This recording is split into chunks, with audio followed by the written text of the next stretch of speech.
Yang terjadi sekarang adanya variasi dari bentuk layanan rehabilitasi yang ada di berbasis institusi ini atau berbasis lembaga.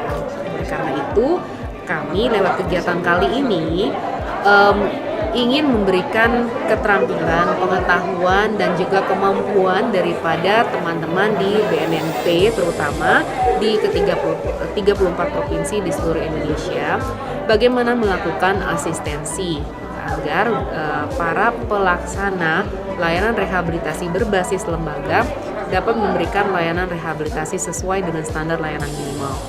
Tentunya kita sudah pernah mengenal atau tahu adanya SNI, Standar Nasional Rehabilitasi 8807 tahun 2019.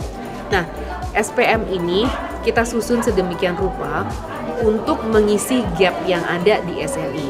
Karena banyak sekali ternyata SNI memiliki kelemahan-kelemahan yang membuat lembaga merasa sulit untuk diimplementasikan. Oleh karena itu, kita menjembatani gap ini agar